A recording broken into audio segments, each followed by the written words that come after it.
கடந்த 20 ஆண்டுகளுக்கு முன்பு தமிழகத்தை உலுக்கிய பவாரியா கொள்ளை தொடர்பாக, அதாவது அதிமுகவுடைய அப்போதைய முன்னாள் அமைச்சர், முன்னாள் எம்எல்ஏவாக இருந்த சுதர்சனம் கொலை வழக்கு தொடர்பாக ஒரு சவாலாக இருந்த இந்த வழக்கு, குறிப்பாக ஒரு திரைப்படம் எடுக்கும் அளவிற்கு பேசப்பட்ட, தமிழ்நாடு முழுவதும் பரபரப்பை உண்டாக்கிய இந்த வழக்கில் இன்று சென்னை அமர்வு நீதிமன்றம் 3 பேரை குற்றவாளி என்று அறிவித்துள்ளது. இந்த வழக்கிலுடைய, அதாவது குறிப்பாக அப்போதைய காவல்துறை உயர் அதிகாரி, தற்போது ஓய்வு பெற்ற அதிகாரியான எஸ்ஆர் ஜாங்கிட் அவர்கள் தான் இது அவர் தலைமையில் குழு அமைக்கப்பட்டது. அவர்தான் இந்த வழக்கை சிறப்பாக ஒரு புலனாய்வு செய்வதற்கும் அந்த கொள்ளையரை பிடிப்பதற்கும் காரணமாக இருந்தார். அவரோடு நம்ம சில கேள்விகள் எழுப்பலாம்.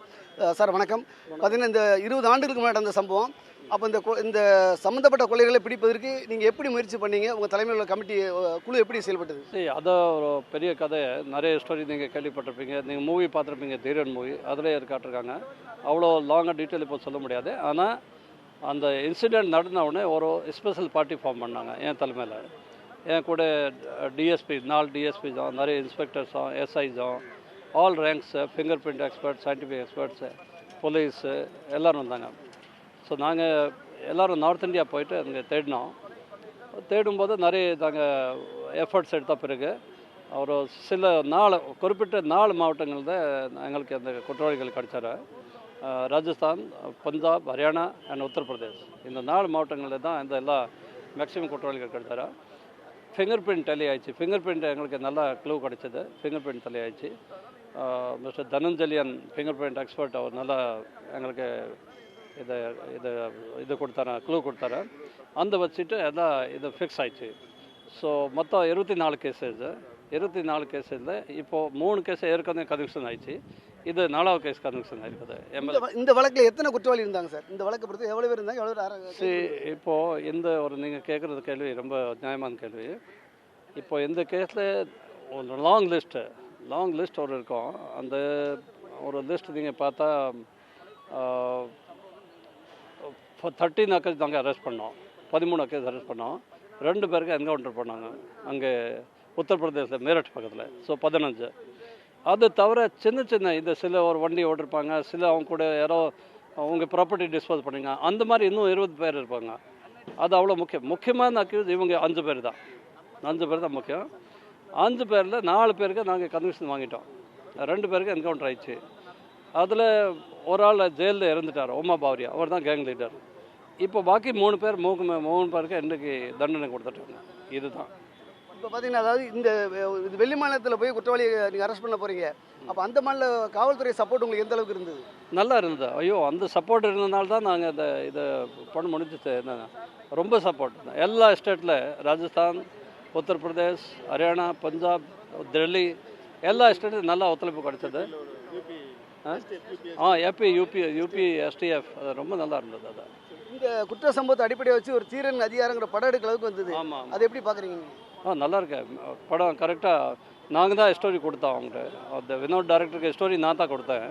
ஸோ என் ஸ்டோரி அவர் பில்டப் பண்ணிட்டு நல்லா மூவி ரெடி பண்ணார். நல்லா இருந்தது. பார்த்தீங்கன்னா, இந்த சில வழக்குகளில் சீக்கிரம் தண்டனை கிடச்சிடும். இப்போ இந்த வழக்கு 20 வருடமாக நடந்துகிட்டு இருக்கு. ஆமாம், இது எப்படி நினைக்கிறீங்க? சந்தோஷமாக இருக்கு. அப்புறம் கன்விக்ஷன் ஆனால் ரொம்ப சந்தோஷமாக இருக்கு. ஆனால் டிலே ஆகிறது ரொம்ப கஷ்டமாக இருக்கு. பட் என்ன பண்ணுறது, அதை சில ப்ரொசீஜர் அப்படி தான் இருக்குது. ஜுடிஷியல் ப்ரொசீஜர் இருக்கும், சில சட்ட பிரகாரம் அதை சில ப்ரொசீஜர் இருக்குது. அந்த ப்ரொசீஜர் ஃபாலோ பண்ணிருக்கு. ப்ரொசீஜர் ஃபாலோ பண்ணும்போது இது மாதிரி இருக்குது. இந்த வழக்கை நீங்கள் எதிர்கொள்ளும் பொழுது, இந்த வழக்கை கையாளும் பொழுது உங்களுக்கு வேறு எந்த மாதிரி சவால் இருந்தது? இதில் சவால் இது யார் குற்றம் பண்ணியிருக்காங்க, அதுதான் நம்பர் 1 சவால். குற்றம் யார் பண்ணியிருக்காங்க, அது நம்பர் 1 சவால். அப்போ கண்டுபிடிக்கணும், சவுத் இந்தியன் தான், நார்த் இந்தியன் தான். அந்த குற்றம் பிடிச்சிட்டோம், அது நார்த் இந்தியன் தான் பண்ணியிருக்காங்க. அப்போ நார்த் இந்தியாவில் யார் பண்ணியிருக்காங்க, இந்த கேங்கு எந்த ஒரு நார்த் இந்தியா பெரிய அந்த நார்த் இந்தியா, அதில் யார் பண்ணியிருக்காங்க, அந்த அங்கங்கன்னு போய் பிடிச்சிட்டு ஒவ்வொரு ஆளுக்கு ஃபிக்ஸ் பண்ணோம். ஒவ்வொரு ஆளும் என்ன ரோல் ஃபிக்ஸ் பண்ணோம். ஃபிக்ஸ் பண்ணிவிட்டு அங்கே பக்கா இன்வெஸ்டிகேட் பண்ணோம். அப்போ அந்த கோர்ட்டுக்கு முன்னாடி ப்ரூவ் பண்ணி காட்டணும். அதுதான் முக்கியம். பார்த்தீங்கன்னா, அதாவது உங்களுக்கு அந்த வடமொழிகள்லாம் தெரியுதுன்னா உங்களுக்கு எளிதாக இருந்திருக்கலாம். அது கஷ்டமாக இருந்தது. அது கொஞ்சம் எனக்கு தெரியும் லாங்குவேஜ். பட் பாக்கி நம்ம டீம் கூட இருந்தாங்க, அவங்க ரொம்ப இதை ஒரு பெரிய ஹேண்டிகேப்பு. ஏன்னா அவங்க லாங்குவேஜ் இல்லாததுனால சில விட்னஸஸை, சில இன்ஃபார்மெண்ட் அவங்ககிட்ட பேசுகிறது ரொம்ப கஷ்டமாக இருந்தது. இப்போ உள்ள போலீஸில், இப்போ நீங்கள் ரிட்டையர்ட் ஆகிட்டீங்க, இப்போ உள்ள போலீஸ் நீங்கள் என்ன மாதிரி அறிவு சொல்ல விரும்புகிறீங்க? இந்த மாதிரி வழக்குகள், இந்த மாதிரி கேஸ்னா இதே மாதிரி நல்லா ஃபாலோ பண்ணணும். ஒரு கேஸ் இருக்குது, நல்லா ஃபாலோ பண்ணணும். இன்வெஸ்டிகேஷன் எந்த கேஸ் ரிப்போர்ட் ஆனால் கண்டுபிடிச்சிடணும். ஹார்ட் ஒர்க் பண்ணிட்டு தமிழ்நாடு போலீஸ் ரொம்ப கேப்பபிள் போலீஸு.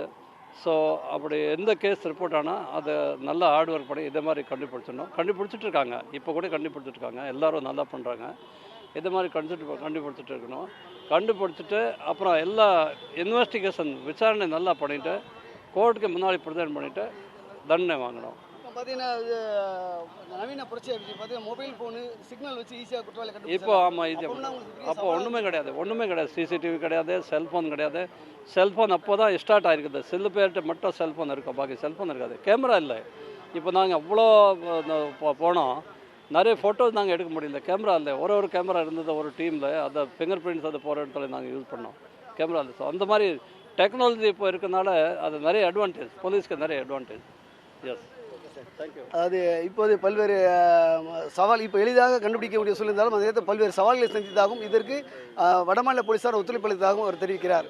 அதேபோன்று காவல்துறை இன்னும் தமிழக காவல்துறை சிறப்பாக பணியாற்றி வருவதாகவும் திரு ஜாங்கிட் அவர்கள் தெரிவித்துள்ளார்.